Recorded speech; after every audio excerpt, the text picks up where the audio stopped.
The rain hammered against the windshield of the battered Dodge Caravan, as Jessica Chen gripped the steering wheel with white-knuckled hands.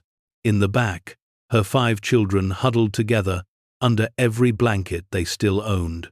12-year-old Maya pressed her face against the fogged window, watching the city lights blur into streaks of color. 10-year-old twins David and Daniel slept fitfully, their heads resting against each other. 7-year-old Lily clutched her threadbare stuffed rabbit, while 3-year-old Ben whimpered softly in his car seat. Jessica's phone buzzed for the 47th time that day.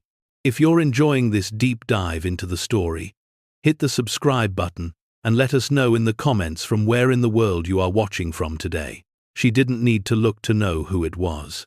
The eviction notice had been posted 3 days ago.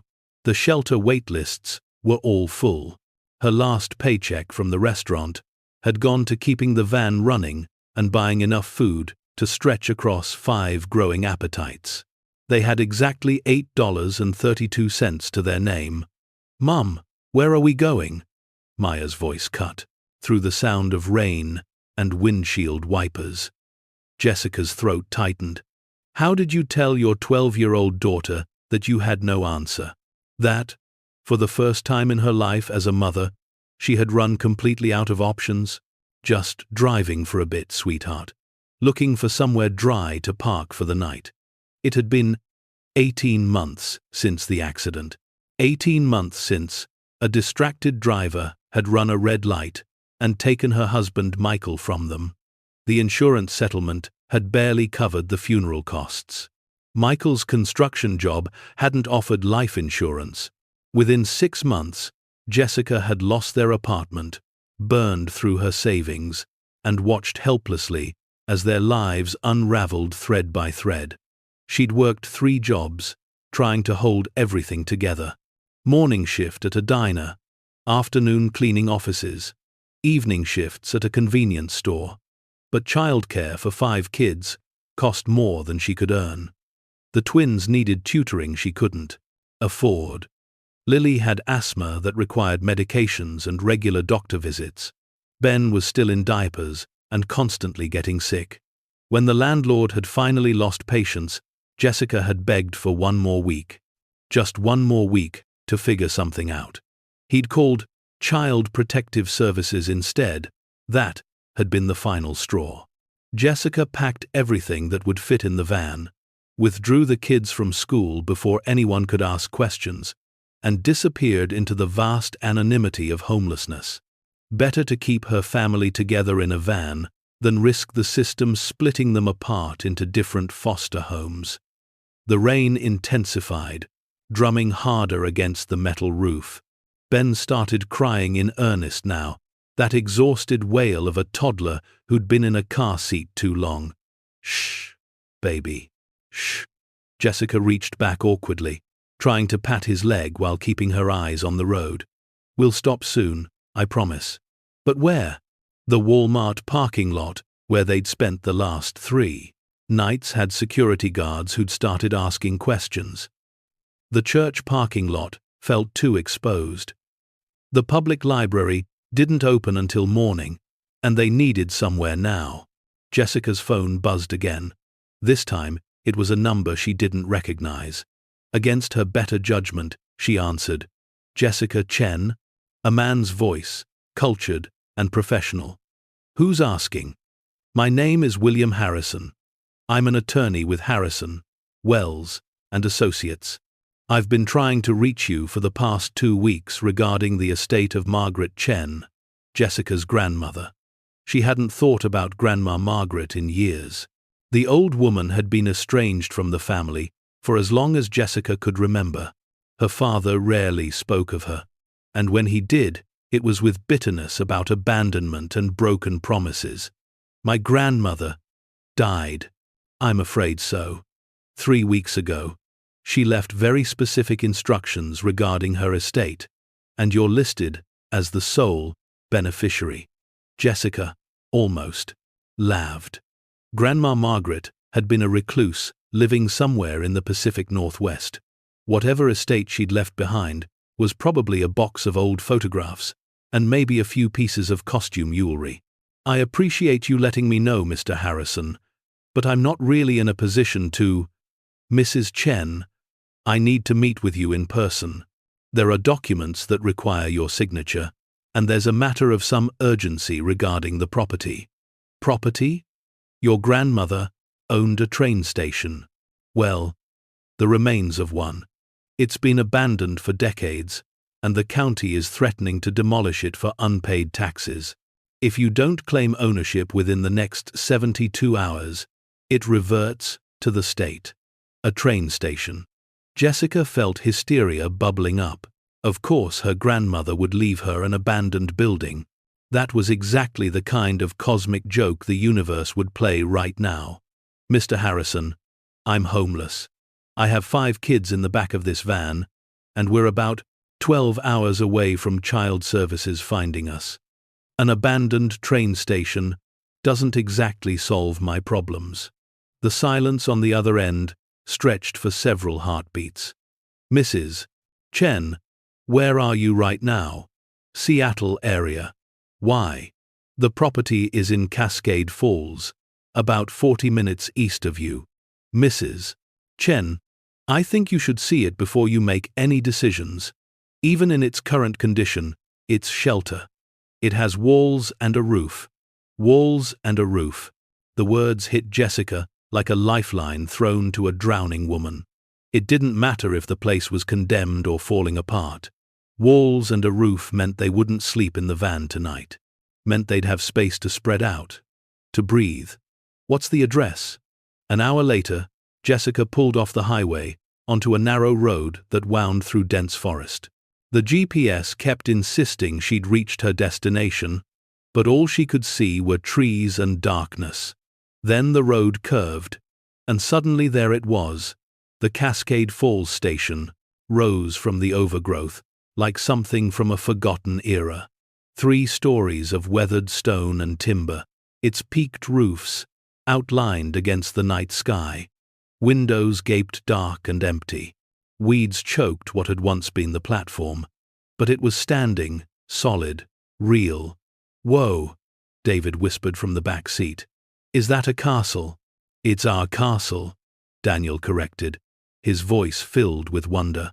Mr. Harrison's silver Mercedes was parked near what remained of the front entrance. He emerged as Jessica killed the engine, a tall man in his 60s, wearing an expensive overcoat despite the rain. Mrs. Chen. He extended his hand. Thank you for coming. Jessica climbed out, her legs stiff from hours of driving. Up close, the station looked even more imposing. The main structure was stone, blackened with age and streaked with moss. Large arched doorways led into darkness. A rusted metal sign hung askew. Cascade Falls Station. East. 1889. I know it looks rough, Harrison said, following her gaze. But the structure is sound. Your grandmother had an engineer inspect it 5 years ago. The foundation is solid, the roof mostly intact. Why did she own a train station? Harrison pulled out a folder from his car, protecting it from the rain. Margaret purchased it in 1985, when the railroad company went bankrupt. Paid $300 at auction. She lived here for nearly 40 years. Jessica stared at the building with new eyes. Her grandmother had lived here, alone, in this massive, decaying structure. She wasn't quite right after your grandfather died, Harrison continued gently. Became very reclusive. But she maintained the property as best she could. The main level is habitable. There's even some furniture still inside. The children were pressing against the van windows now, their breath fogging the glass as they stared at the building. Jessica thought about another night in the cramped van. About Ben crying from being strapped in his car seat. About the growing desperation in Maya's eyes every time someone asked if they were okay. Can we go inside? Harrison produced a large brass key. It's yours, Mrs. Chen, as soon as you sign the paperwork. She signed without reading the documents. If you find this story engaging, Please take a moment to subscribe and enable notifications. It helps us continue producing in-depth content like this. She'd deal with the legal details later. Right now, all that mattered was getting her children out of the rain. The main door groaned as Harrison pushed it open. He'd brought flashlights, and the beams cut through darkness to reveal a vast space. The former waiting area stretched before them, the ceiling at least 20 feet high. A massive fireplace dominated one wall, its mantel carved from single piece of dark wood. Dust covered everything, and the air smelled of must and abandonment, but the space was dry. There's a kitchen through there. Harrison gestured to a doorway. No running water currently, but the pipes are intact.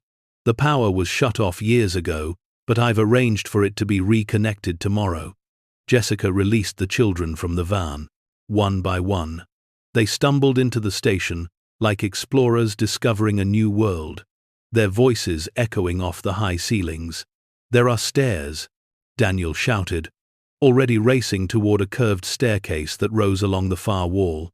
"Careful," Jessica called after him, but she was too exhausted to chase. Let them explore. Let them feel safe for a few minutes. Harrison showed her through the main level. The kitchen had ancient appliances, but appeared functional. A bathroom with a clawfoot tub and rust-stained fixtures. What must have been her grandmother's bedroom, still furnished with a brass bed frame and a wardrobe. "There's more upstairs," Harrison said. "Former employee quarters, administrative offices. Most of it hasn't been used in decades. And the basement." Jessica had noticed a padlocked door near the kitchen. "Storage, I believe. Your grandmother never let me down there. Said it was dangerous, structurally unsound." He hesitated.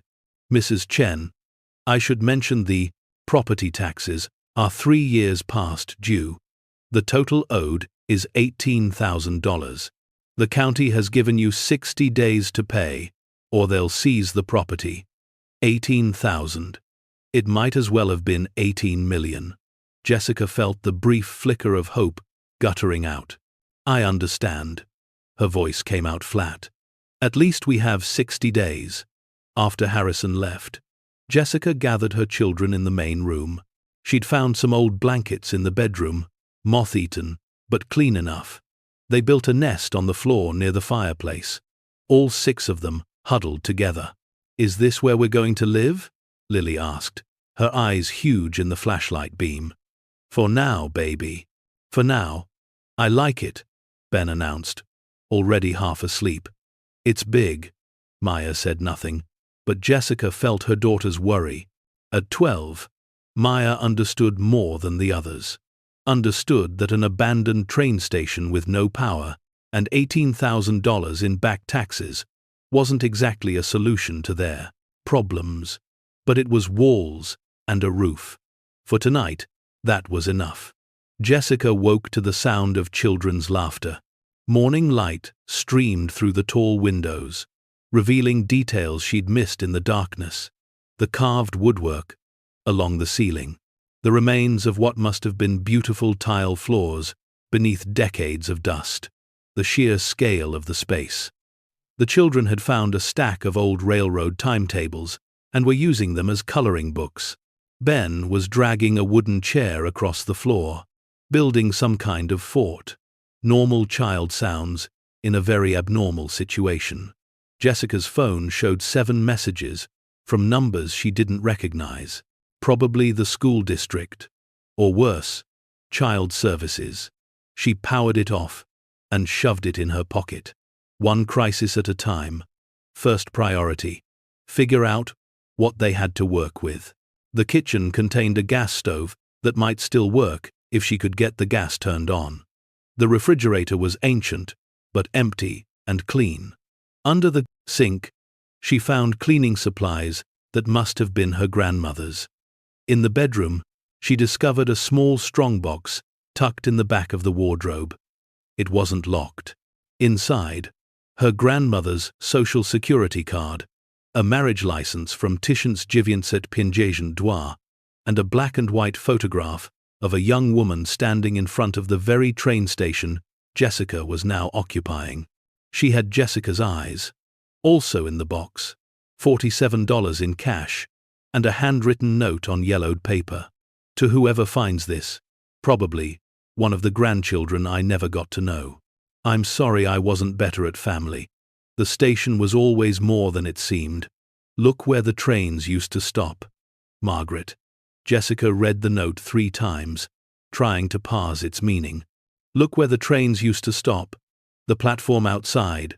Mom, Maya called. From somewhere deeper in the building. You need to see this.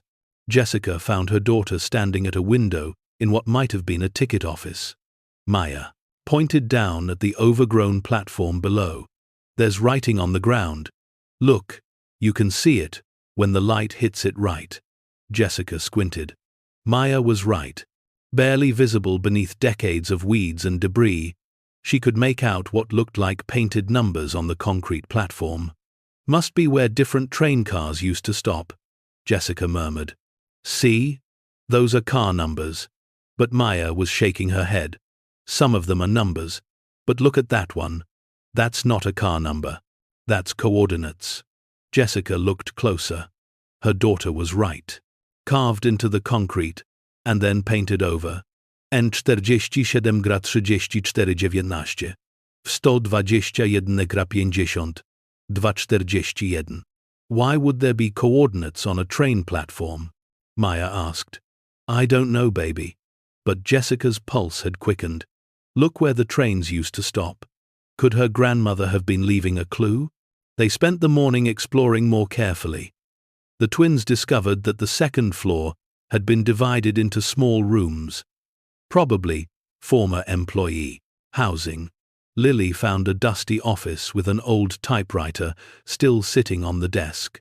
Ben mostly just followed Jessica around, occasionally commenting that he was hungry. By noon, Jessica had taken inventory. They had shelter but no food. They had space but no money. The van had maybe half a tank of gas left. She'd found some canned goods in the kitchen that were well past their expiration dates, but might be salvageable. That was it. That was everything. I'm going to walk into town, Jessica announced. There was a grocery store about 2 miles back. I'll see if they're hiring. Maya's expression said everything about how likely that was, with no address, no references, and 5 kids in tow. Just stay here. Don't answer the door for anyone. I'll be back in a few hours. The walk into Cascade Falls took 40 minutes. The town was smaller than Jessica remembered from the drive. Main Street lined with the kind of shops that barely survived in the age of Amazon. She tried the grocery store first, then the diner, then the hardware store. Nobody was hiring. The owners were kind but firm. Times were tough all over. On the walk back, defeat settling heavy on her shoulders, Jessica's phone rang. Against her better judgment, she answered. Mrs. Chen? This is Deputy Martinez with Child Protective Services. We've received reports that your children have been absent from school for the past 3 weeks. We need to schedule a home visit. Jessica's blood turned to ice. I've been meaning to enroll them in their new school. We just moved. Yes, ma'am. We're aware of the eviction. That's part of why we're calling. We need to verify that you have adequate housing for 5 minors. We have housing. Jessica forced steel into her voice. 2. The train station on Old Railroad Road. My grandmother left it to me. The condemned building? Surprise colored the deputy's voice. Mrs. Chen, that structure isn't zoned for residential use. It's not condemned. The structure is sound. We're in the process of bringing it up to code. Nevertheless, we'll need to conduct a site visit. Tomorrow, at 10 a.m. The call ended. Jessica stood in the middle of the empty road. Rain beginning to fall again, and let herself have exactly 1 minute of panic. Just 1 minute to feel the walls closing in, to acknowledge that she was about to lose her children because she couldn't afford a place deemed acceptable by the state's standards. Then she squared her shoulders and kept walking. Back at the station, she found the children exactly where she'd left them, playing some elaborate game involving the old timetables and a great deal of imagination. They looked happy. For the first time in months, they looked like normal kids playing, instead of scared children living in a van. "Listen up, everyone," Jessica called them together. "We have company coming tomorrow. Very important company. Which means tonight, we clean this place until it shines." They worked until dark. The younger children mostly just moved dirt around, but Maya proved invaluable, scrubbing windows and sweeping floors with grim determination. By nightfall, the main room looked almost presentable. Not good, but maybe acceptable enough that child services wouldn't immediately remove the children. As the twins carried out another bag of garbage, Jessica noticed them detour toward the old platform. Curious, she followed. Daniel was crouched down, pulling weeds away from the concrete. "Look, there's more of those coordinate things. And something else." He'd uncovered what looked like a metal plate flush with the platform surface. About 2 feet square, rusted and corroded, but definitely deliberate. A handle lay flat against its surface. "Don't touch that," Jessica started to say. But David had already grabbed the handle and pulled. The plate lifted with surprising ease, revealing a dark space beneath. Jessica aimed her flashlight down into the opening. A ladder descended into darkness, and at the bottom, maybe 15 feet down, her flashlight beam caught the edge of what looked like a door, a heavy vault door, the kind you'd see in a bank. Jessica's hands started shaking. "Look where the trains used to stop. Everyone back to the house," she ordered, her voice tight. "Now." "But Mum," the twins protested, in unison. "Now." Once the children were inside, and distracted with the remains of their dinner, stale crackers and peanut butter, Jessica stood at the window, staring out at the platform, at the metal plate that was now visible, no longer hidden by weeds. Her grandmother had lived here for 40 years, alone, reclusive, in a massive train station, with a vault hidden beneath the platform. It was probably empty, or full of old railroad documents, or her grandmother's paranoid delusions made manifest. But what if it wasn't? Jessica waited until all 5 children were asleep, piled together on their nest of blankets. Then she grabbed her flashlight and headed outside. The grab-de-stye vault door was exactly where it had looked from above. Jessica descended the ladder carefully, her flashlight held between her teeth. The underground chamber was surprisingly dry, lined with brick. The vault door itself was impressive, probably 6 inches of steel with a wheel lock mechanism that looked like something from a submarine. Jessica tried the wheel. It resisted at first, decades of rust making it difficult, then suddenly spun freely. The massive door swung open with a groan of protesting metal. Her flashlight beam swept across the interior of the vault, and Jessica Chen's legs gave out. The vault was perhaps 10 feet square, and it was completely filled with metal cases. Military-style cases, each one labeled in faded yellow paint. She pulled the nearest case toward her, hands shaking so badly she could barely work the latches. When she finally got it open, she had to sit down hard on the concrete floor. Stacks of bills, $100 bills, bound in bank wraps. The label on the inside of the lid read, "Pienset, 0. Jessica counted cases with numb fingers. 63 cases total. If they were all like the first one. $31.5 million, hidden beneath a train platform, in a vault her grandmother had somehow known about, or created, or Jessica's mind couldn't process it. She sat in the underground chamber, surrounded by more money than most people saw in a lifetime, and started laughing, then crying, then both at once. By the time she climbed back up the ladder, dawn was breaking. She'd only opened 3 cases, but they were all the same. All that money, all those bills, and not a single idea what to do about it. Deputy Martinez arrived at exactly 10 a.m.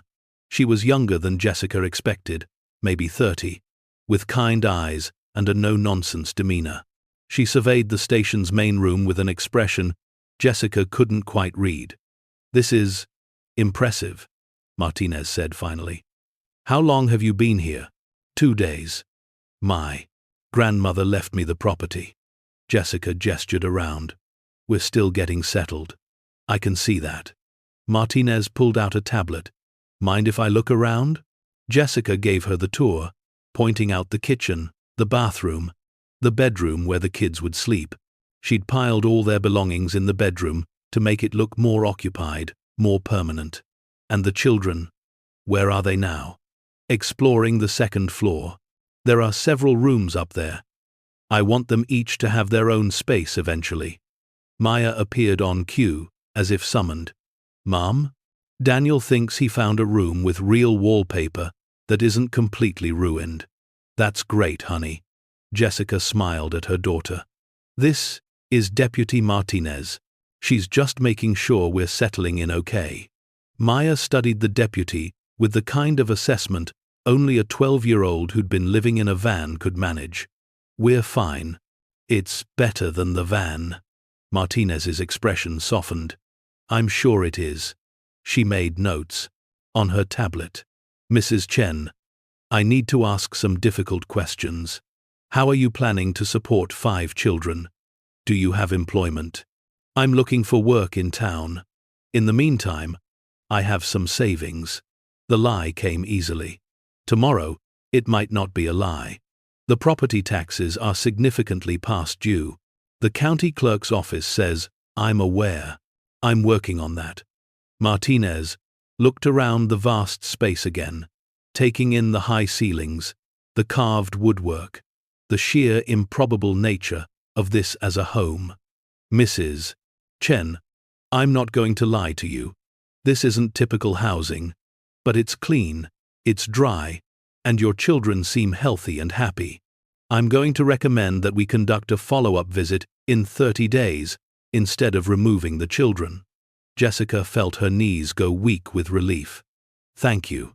But," Martinez continued, her voice firm, "you need to get those kids enrolled in school immediately, and you need to demonstrate stable income within that 30-day window.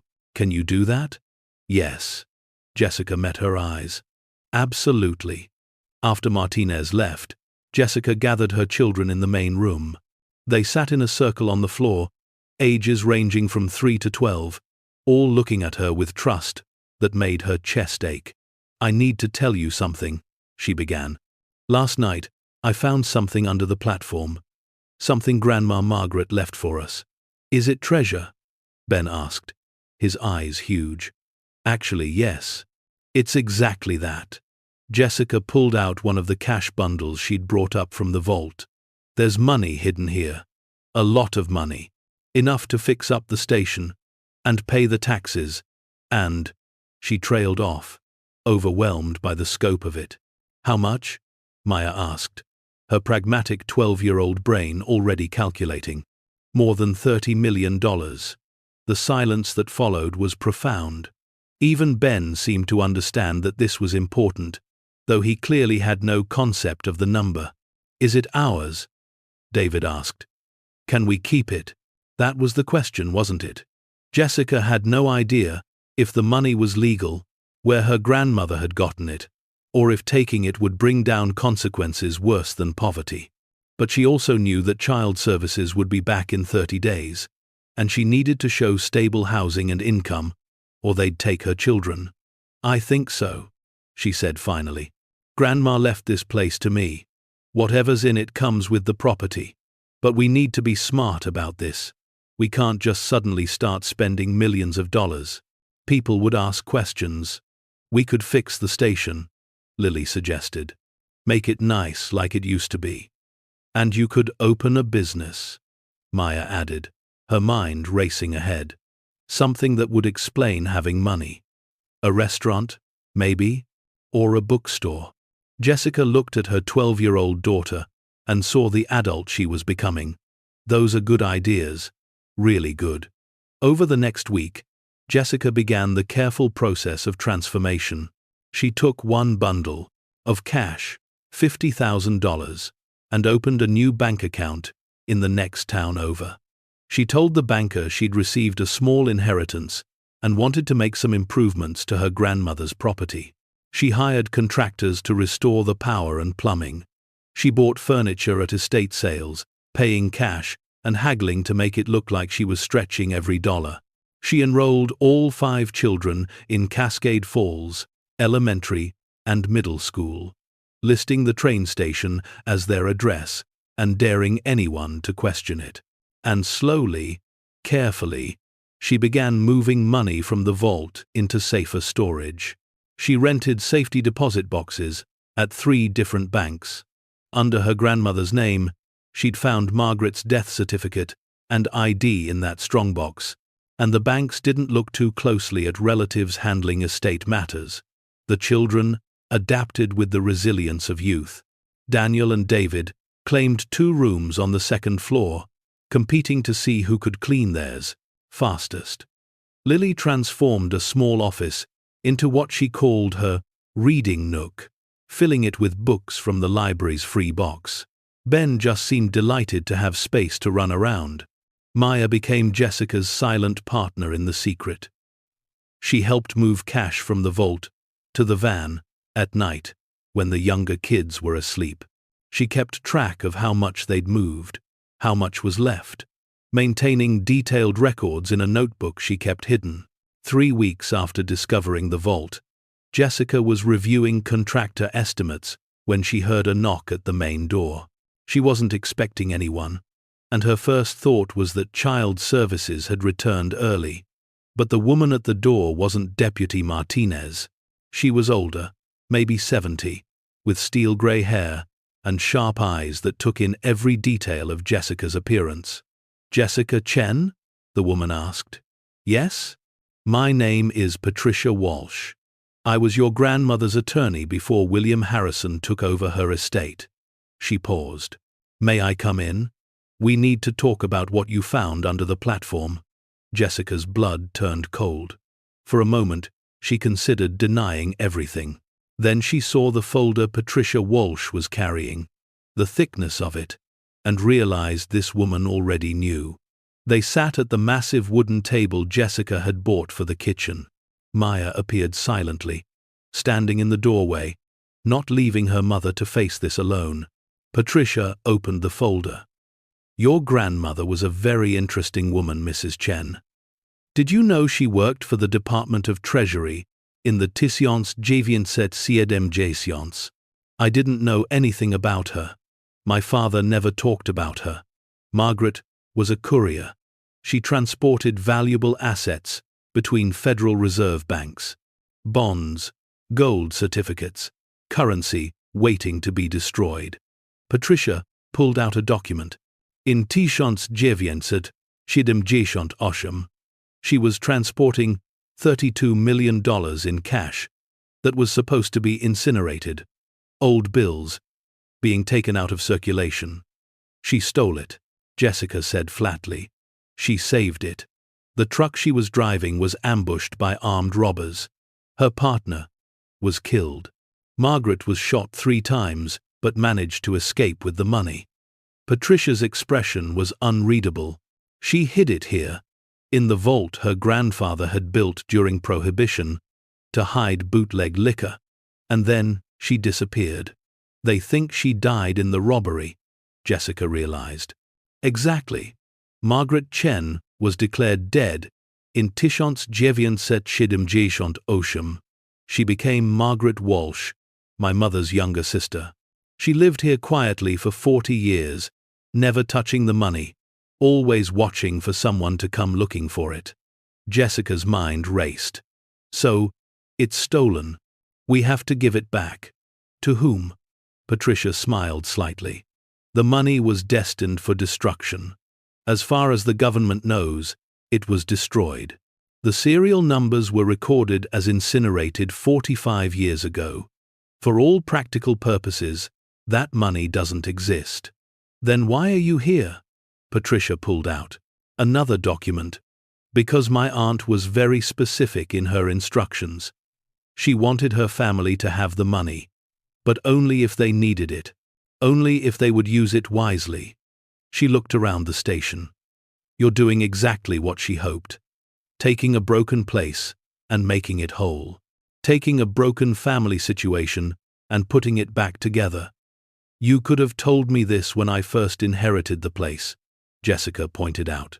I had to make sure you were worthy of the secret, that you wouldn't panic and turn everything over to the authorities, that you wouldn't start spending recklessly and draw attention. Patricia smiled. You passed the test. You've been careful, smart, protecting your children while still doing what's right. Maya spoke up from the doorway. So we can keep it? All of it? Patricia turned to look at the 12-year-old. Yes, but you have to be smarter than your grandmother. She hid from life because she was afraid. You need to live openly but carefully. The money isn't just for your family. It's for whatever good you can do with it. After Patricia left, Jessica and Maya sat in silence for a long time. Finally, Maya spoke. We should finish fixing the station. Make it really beautiful. Then, maybe we could help other families like us. The ones living in vans or shelters. Jessica looked at her daughter and felt something shift inside her chest. This wasn't just about survival anymore. It wasn't even about security. It was about taking something broken and creating something meaningful. You're right, she said softly. Let's make this place what it was always meant to be. 6 months after discovering the vault, the Cascade Falls station had been transformed. The exterior stone had been cleaned and repaired. New windows sparkled in the sunlight. The platform where trains had once stopped now served as a gathering space with benches and flower boxes. But the real transformation was inside. Jessica had converted the second floor into apartment units, each one simple but comfortable. She'd opened the main floor as a community center, offering free meals, job counseling, and a safe space for families in transition. The station now housed 6 families besides Jessica's own. A single father and his 2 daughters who'd been living in his truck. A young mother who'd fled an abusive relationship with her infant son. An elderly couple who'd lost their home to medical debt. People who needed exactly what the station offered, a place to catch their breath and rebuild their lives. Jessica had created a non-profit to manage everything, carefully explaining to the state that her grandmother's life insurance policy had provided seed funding. She paid herself a modest salary as director and invested the rest of the money conservatively, ensuring the station could continue its work indefinitely. The children thrived. Daniel and David were on the school soccer team. Lily had discovered a love for painting and covered her walls with watercolors. Ben attended the preschool program Jessica had started in one of the station's rooms. And Maya was her mother's right hand, mature beyond her years, helping manage the families who came through. Deputy Martinez returned for her follow-up visit and approved everything immediately. More than approved, she started referring families to the station, recognizing it as a genuine resource for the community. On a warm spring afternoon, Jessica stood on the platform, watching Ben and some of the other children play on the newly installed playground equipment. A train hadn't stopped here in 50 years, but the station had found a new purpose, a better purpose. You did good, Maya said, coming to stand beside her mother. We did good, Jessica corrected. All of us together. Through the open windows, she could hear laughter from inside. Families sharing dinner in the common space. Children playing.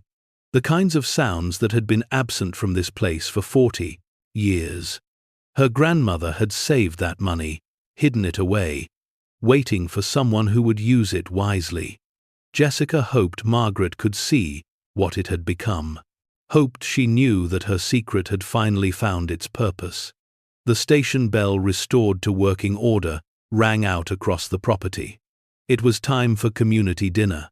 Jessica and Maya walked inside together, past the restored ticket windows that now served as an information desk. past the carved woodwork that gleamed with fresh polish. In the kitchen, volunteers were already laying out food. In the common room, tables were being set. And upstairs, families were gathering, coming together for a meal and companionship. Jessica Chen had come here with nothing but 5 children and desperation. She'd found $32 million and a purpose larger than herself. But the real treasure wasn't the money in the vault. It was the sound of children's laughter in rooms that had been silent too long. The sight of families finding their footing again. The knowledge that something broken had been made whole. As she helped carry food to the tables, Jessica caught her reflection in one of the restored windows. She looked different than she had 6 months ago. Not just healthier, though she was that too, but there was something else. A kind of peace that came from knowing she'd taken the worst moment of her life and transformed it into something beautiful. "Mum," Ben tugged on her sleeve. "Can I say grace tonight?" Jessica smiled down at her youngest. "Of course, baby." They gathered around the tables, this unlikely family of families, all connected by circumstance, and the train station that had saved them all. Ben's prayer was simple but perfect. "Thank you for our home. Thank you for food. Thank you for people who help each other. Amen. Amen," echoed around the room. And in the vault beneath the platform, the remaining cases of money waited patiently for whatever needs would arise. A secret inheritance, transformed into a legacy of hope, a desperate gamble that had become a community's salvation. The train station stood solid and proud, its windows glowing warm against the gathering dusk. Inside, families built futures from broken pieces. Outside, the world rushed past, never knowing the miracle that had occurred in this forgotten place. But Jessica knew, her children knew, and every family who found shelter here would carry the knowledge forward that sometimes salvation comes from the most unexpected places, that desperation can lead to purpose, that hidden treasures take many forms, and the most valuable ones can't be counted in dollar bills. The Cascade Falls station had stopped being a monument to abandonment. It had become something better, a testament to what's possible when someone finds the courage to transform brokenness into beauty. And it all started with a homeless mother, 5 children, and $1 worth of inheritance that turned out to be worth far more than anyone could have imagined. The knock on the station door came on a Tuesday morning, exactly 8 months after Jessica had opened the community center. She was in the middle of reviewing applications for the Family Assistance Program when Maya called out from the main hall. "Mom, there's a man here. Says he's from the Federal Reserve." Jessica's stomach dropped. This was the moment she'd been dreading since discovering the vault. She'd prepared for it, rehearsed what she'd say, but her hands still trembled as she walked to meet the visitor. The man was in his 50s, wearing a grey suit that had seen better days. His identification badge read, "Thomas Brenner, Historical Assets Division." He surveyed the station's transformed interior with undisguised surprise. "Mrs. Chen, I apologize for dropping in without notice. I'm conducting an audit of old Federal Reserve records, and your property came up in our files." He pulled out a worn folder. "According to our records, this train station had a connection to a currency transport that went missing in Tishant Jivienset Sedem Gishant Osham." Jessica's mind raced, but her voice stayed steady. "My grandmother lived here for 40 years. If there was anything unusual about the property, she never mentioned it." Brenner nodded slowly. "I'm sure she didn't. The thing is, Mrs. Chen, that missing transport has bothered me for 25 years. I was fresh out of training when it happened. The investigation concluded that the money was destroyed in the robbery, but something never sat right with me." He paused, looking directly at her. "May I ask how you're funding all this?" Jessica had known this question would come eventually. "My grandmother had life insurance. And I've been fortunate with donations from local businesses. Life insurance. Brenna's tone was neutral. Impossible to read. Mrs. Chen, I'm going to be frank with you. The money that went missing in Tisiongs, Jivyongset, Siademjisiongt, Osham, totaled $32 million. Those serial numbers were recorded as destroyed. If that money were to reappear now, it would create a complicated situation. I imagine it would. Jessica forced herself to maintain eye contact. On the other hand, Brenna continued, I've done some research on what you've accomplished here. 15 families housed in the past 8 months. Job placement program with an 80% success rate. Free childcare for working parents. You're doing more good than the government ever did with its budget allocation formulas. Jessica said nothing, letting the silence stretch. Brenna smiled faintly. The thing about old currency, Mrs. Chen, is that after 45 years, it becomes more of a historical curiosity than active theft. The Treasury Department has bigger concerns than bills that were officially destroyed decades ago. He closed his folder. I'll be reporting that my investigation found nothing of significance at this location. Just a woman honoring her grandmother's memory by helping her community. After he left, Jessica stood in the doorway for a long moment, her heart slowly returning to normal rhythm. Maya appeared at her elbow. That was close, her daughter said quietly. That was a warning, Jessica corrected. He knows, but he's giving us permission to keep doing what we're doing, as long as we don't get greedy. Jessica looked at her 12-year-old daughter, when had she become 13, and marveled at her wisdom. Exactly. The incident crystallized something for Jessica. The money in the vault wasn't just their secret to keep. It was a responsibility that extended beyond her family. She called a meeting with her small board of directors, Patricia Walsh, a local minister named Father Miguel, and Sarah Thompson, the teacher who'd helped her set up the educational programs. I want to expand, Jessica announced. There are 3 other abandoned buildings in this county. I want to buy them, restore them, turn them into community centers like this one. Patricia raised an eyebrow. That's ambitious and expensive. We have the resources. Jessica chose her words carefully. My grandmother left more than I initially disclosed. Enough to do real good in multiple communities. Father Miguel leaned forward. You're talking about creating a network, a system to catch people before they fall too far. Exactly. Everyone in this room knows what it's like to struggle, to slip through the cracks. What if we could create a safety net that actually worked? Over the next year, the Cascade Falls Foundation acquired 3 more properties. An old elementary school in Riverside that became a vocational training center, a shuttered factory in Pine Ridge, transformed into affordable housing with on-site childcare, an abandoned church in Mountain View, converted to a medical clinic serving the uninsured. Each project was funded carefully, with layers of documentation showing grants, donations, and shrewd investments. Jessica had hired an accountant who specialized in non-profit management, a former IRS agent who knew exactly how to keep everything legitimate. The money from the vault moved slowly, carefully, always explained, always accounted for. But not everyone celebrated the foundation's success. The opposition started small. A few complaints to the zoning board about the Mountain View Clinic. Questions raised at city council meetings about property values near the foundation's facilities. Then it escalated. Mayor Douglas Hartford had run Cascade Falls for 16 years, his power based on a network of favors and strategic neglect. The foundation's success threatened that power. Poor families who found stable housing became voters who asked uncomfortable questions. Job training programs created workers who didn't need to accept exploitation.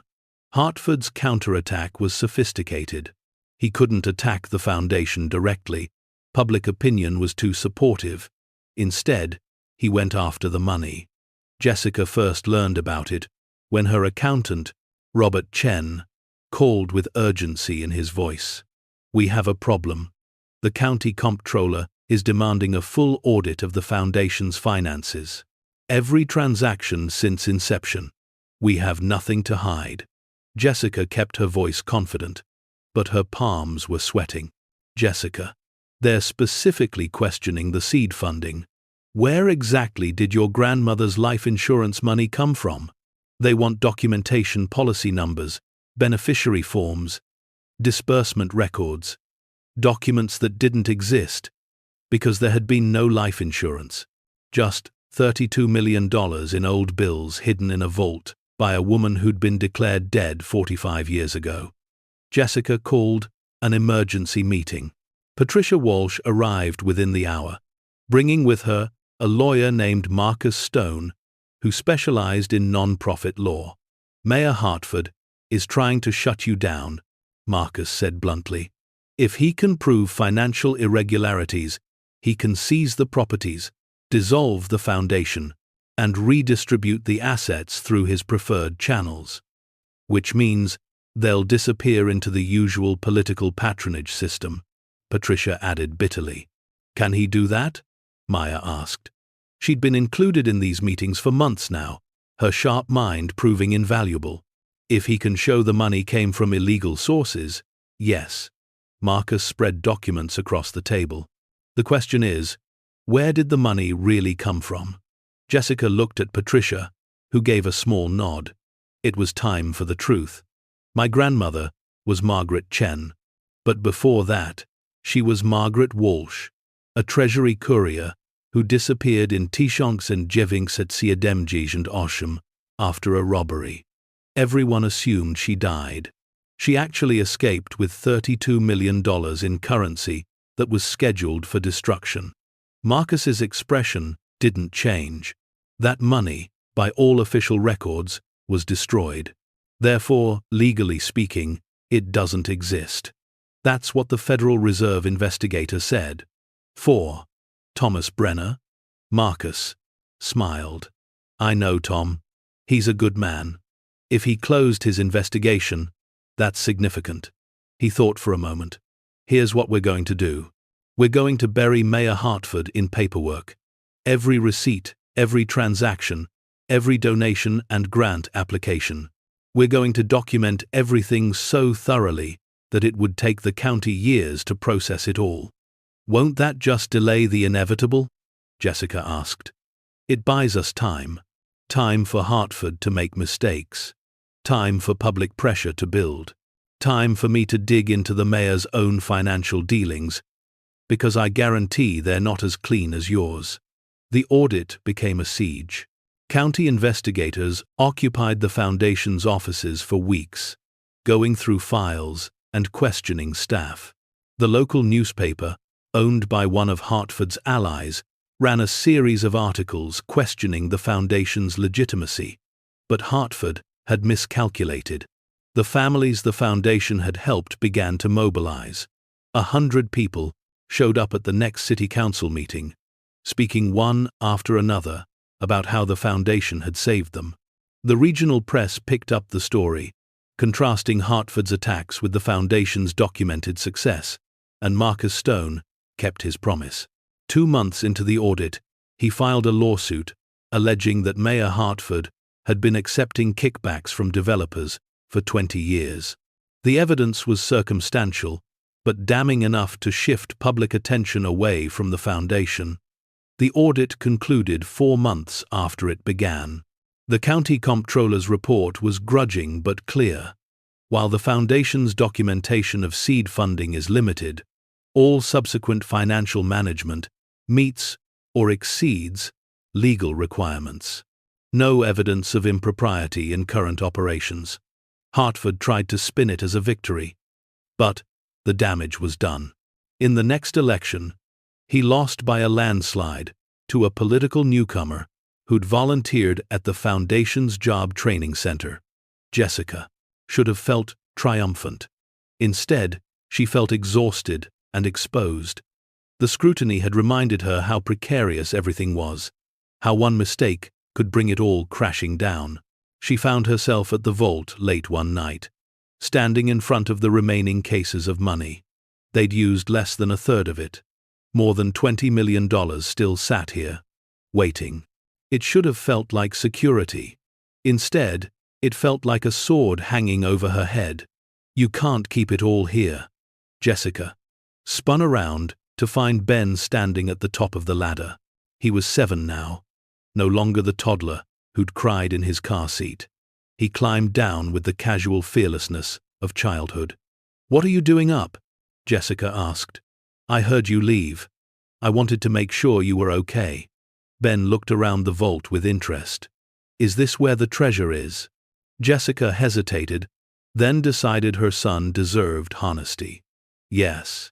This is where Grandma Margaret hid the money. It's a lot of money." Ben walked around the cases, trailing his fingers across the metal. "Are you worried someone will find it?" "Sometimes." "Then why keep it? You could give it to people who need it." The simplicity of his logic made Jessica smile. "I am giving it to people. That's what the foundation does. But you're doing it slowly, scared-like." Ben looked at her with his father's eyes. "Daddy always said, scared money never wins." Michael had said that. Usually, when taking a calculated risk on a construction bid or investing in a tool he believed would pay for itself. Scared money never wins. "You're right," Jessica said softly. "I've been playing it safe." Over the next 6 months, the foundation's scope exploded. Jessica stopped being cautious about the rate of expansion. She purchased 2 more properties. She established a scholarship fund for children aging out of foster care. She started a microloan program for small businesses in underserved communities. The money flowed out of the vault and into projects that created lasting change. And something unexpected happened. The foundation began generating its own income. The vocational training center charged modest fees to businesses for job-ready workers. The affordable housing complex operated at cost but stayed self-sustaining. The scholarship fund received donations from grateful recipients who'd found success. The foundation was becoming independent of the hidden money, which meant eventually the vault would be empty, and there would be nothing left to hide. 2 years after discovering the vault, Jessica stood on the platform during the foundation's annual fundraiser. 200 people filled the space, donors and recipients mingling freely. The children's choir, including all 5 of her kids, performed songs they'd learned in the foundation's music program. Mayor-elect Jennifer Rodriguez approached, champagne glass in hand. "I wanted to thank you personally, Mrs. Chen. The foundation gave me my first real chance after my divorce. The job training, the childcare for my kids. I couldn't have run for office without that stability. You earned it," Jessica said. "We just provided the opportunity. However you want to frame it, you changed this town." Rodriguez smiled. "And not just Cascade Falls. I've been talking to officials in 3 other counties. They want to replicate what you've done." That night, after everyone had left and the children were asleep, Jessica returned to the vault one final time. Only 5 cases remained. $500,000 out of the original $32 million. The rest had been transformed into buildings, programs, changed lives. She opened one of the last cases, running her fingers over the bundled bills. Money that had been hidden in darkness for 45 years, now flowing through the community like water, bringing life to dry ground. "Is it almost gone?" Maya's voice from the ladder. Her daughter was 14 now, preparing for high school, already talking about studying non-profit management in college. "Almost. Maybe another year or 2. Maya climbed down and stood beside her mother. "Does it scare you? When it's gone, we're just like everyone else." "We've always been just like everyone else," Jessica corrected gently. "The money didn't make us special. What we chose to do with it did." "What will you do when the last case is empty?" Jessica thought about that. Lock the vault and never open it again. Let it be a secret that stays buried. Future generations can find it and wonder what was stored here. Maybe they'll guess it was treasure. They'll be right, but not in the way they think. 3 years after that conversation, Jessica Chen stood in front of a Senate committee in Washington, D.C. The foundation's work had attracted national attention, and she'd been called to testify about effective poverty intervention strategies. Mrs. Chen, the committee chair asked, "Your foundation has achieved remarkable results with apparently limited resources. How have you been so efficient?" Jessica smiled, thinking of the empty vault buried beneath the Cascade Falls station platform. "We had a generous, initial donor who believed in starting with a solid foundation. Everything else built from there." It wasn't quite a lie. Her grandmother had been generous, and they had started with a solid foundation, literally and figuratively. "Can this model be replicated nationwide?" another senator asked. "The model? Yes. But the key isn't the structure. It's the commitment. Communities have to believe that everyone deserves a chance to rebuild, that we're better off when we lift each other up, rather than stepping on those who fall." After the hearing, Jessica had dinner with Thomas Brenner, who'd flown in to watch her testimony. The Federal Reserve investigator was older now, planning his retirement. "You did good, Jessica," he said over coffee. "Your grandmother would be proud. Did you ever figure out what really happened in 1978? Jessica asked. "I have theories," Brenner smiled. "But sometimes the official record is less important than the end result. $32 million disappeared. $32 million worth of good appeared in its place. The math works out. Thank you for letting it work out. Thank you for making it worth letting go." He raised his coffee cup in a toast. "To Margaret Chen, wherever she is. She played the longest game I've ever seen." Jessica returned to Cascade Falls to find the station buzzing with activity. The community center now served 300 families directly and thousands more through its various programs. The children's choir had grown to 40 members. The job training center had a waiting list. The medical clinic saw 100 patients a week. Her own children had grown with the foundation. Maya was a sophomore in college, studying social work and business administration. The twins, Daniel and David, worked as peer counselors in the youth program. Lily taught art classes to younger children. And Ben, now 10, had announced his intention to become a lawyer so he could help more people like Mum does. On the 4th anniversary of discovering the vault, Jessica held a private ceremony. Just her 5 children, and Patricia Walsh. They gathered on the platform above the now empty vault. "Your grandmother hid $32 million under this platform," Jessica told her children. "Money that by all rights should have belonged to the government. She could have run away with it, lived a life of luxury somewhere. Instead, she hid it here and lived simply, waiting for someone who would use it right. She was waiting for you," Maya said softly.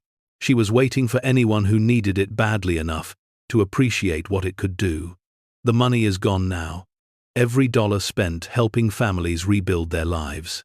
And because of how we used it, the foundation will continue helping people long after all of us are gone." "What do we do with the vault?" Daniel asked. Jessica had thought about this. "We seal it permanently. Fill it with concrete. Let it become part of the foundation. Literally. No evidence. No secret to protect. Just a story we tell each other about the treasure that saved us." They stood together in silence as contractors poured concrete into the vault below, burying the last physical evidence of Margaret Chen's 45-year secret.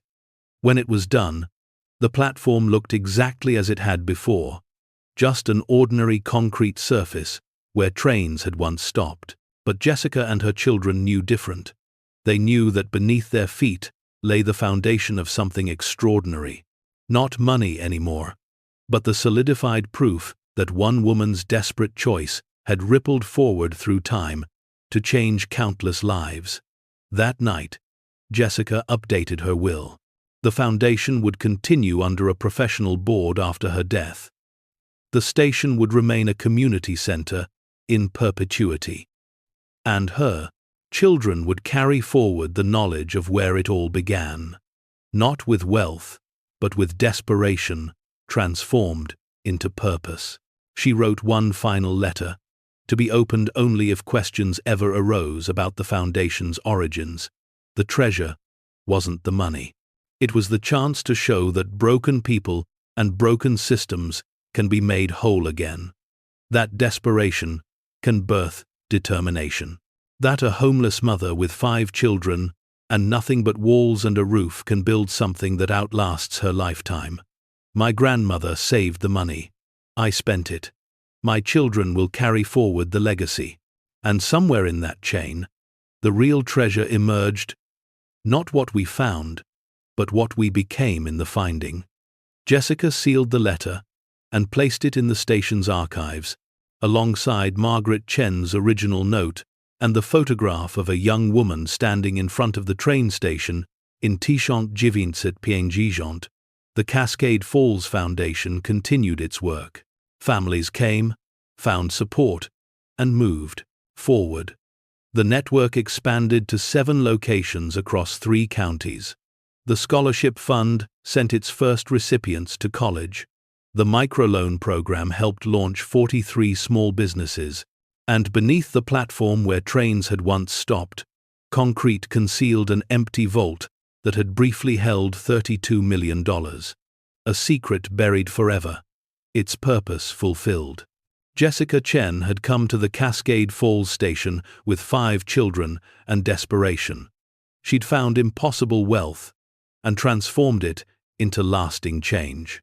The money was gone, but its legacy continued in every family helped, every life rebuilt, every person given the chance her grandmother had preserved for 45 years. The treasure had been spent. The purpose remained. And that, Jessica knew, was exactly as it should be. Some secrets were meant to stay buried, some treasures were meant to be spent, and some acts of desperation became blueprints for redemption that echoed through generations. The station stood solid and eternal, its purpose renewed, its foundation unshakable. Inside, families built futures. Outside, the world rushed past, never knowing the full story of what had happened here. But Jessica knew, her children knew, Patricia Walsh knew, Thomas Brenner knew, and they carried that knowledge forward, not as a burden, but as a reminder that sometimes the right person finds the right treasure at the right time. And magic happens. Not fairy tale magic, real magic. The kind that transforms communities and changes lives. The kind that proves desperate mothers can become visionaries. The kind that shows hidden treasure takes many forms, and the most valuable ones multiply when shared. The Cascade Falls station had stopped being a monument to abandonment. It had stopped being a hiding place for secrets. It had become something better. A testament to what's possible when courage meets opportunity, when desperation transforms into determination, and when one woman's 45-year secret becomes another woman's blueprint for building something that lasts.